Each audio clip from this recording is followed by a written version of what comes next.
আমি অত্যন্ত কৃতজ্ঞতা জানাতে চাই যে 2023 সালে যে আহ্বায়ক কমিটিটা হয়েছে তারা আসলে জানান দিয়েছে যে কারিগরি বৃত্তিমূলক শিক্ষা প্রতিষ্ঠানের প্রয়োজনীয়তা রয়েছে, এবং তারা যদি সচেতন না হয়, সম্মুখ সারিতে এসে যুদ্ধে অবতীর্ণ না হয়, তাহলে এই শিক্ষা ব্যবস্থা আসলে খুব বেশি উন্নয়ন, অগ্রগতি, গতিশীলতা পাবে না, এটি নিশ্চিত।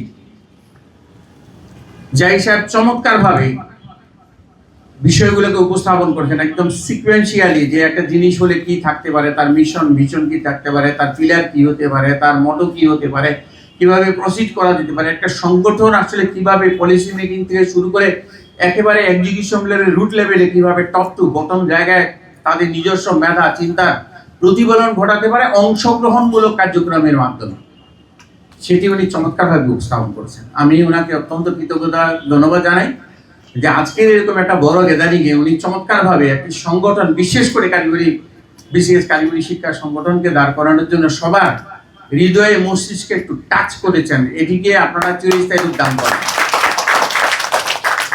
আমরা অনেক সময় এক কান দিয়ে ছুটে আরেক কান দিয়ে বের করে দিই, গুরুত্ব দিই না। Please don't do that, please don't do that. যদি কারিগরি বৃত্তিমূলক শিক্ষার উন্নয়ন আর সেই সাথেই দেশের আর্থসামাজিক উন্নয়ন আমরা চেয়ে থাকি, সত্যিকার অর্থে দেশকে, মাকে ভালোবেসে থাকি, তাহলে we should come forward. Without debate কোনো দেশই কোনো উন্নয়ন অগ্রগতি করতে পারেনি। যারা আছেন কেউ স্থায়ী না, পৃথিবীতে কেউ স্থায়ী না, সব সব নশ্বর, কেউ অবিনশ্বর না। সুতরাং আজকে আপনি চেয়ারে আছেন, ঢাকা বৈঠকে আমি চেয়ারে আছি, আমি কি ইচ্ছা করলেই আমি সব করতে পারি? ওই দপ্তরে যারা আছেন তারা কি সব করতে পারেন? পারেন না।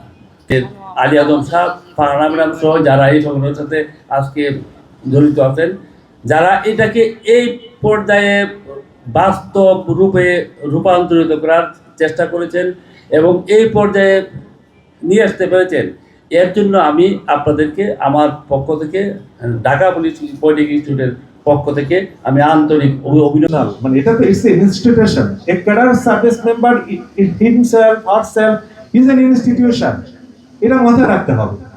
তো এই বিষয়ে আপনারা ভাববেন, আমি আশা করব। Then go for the next in the medium term,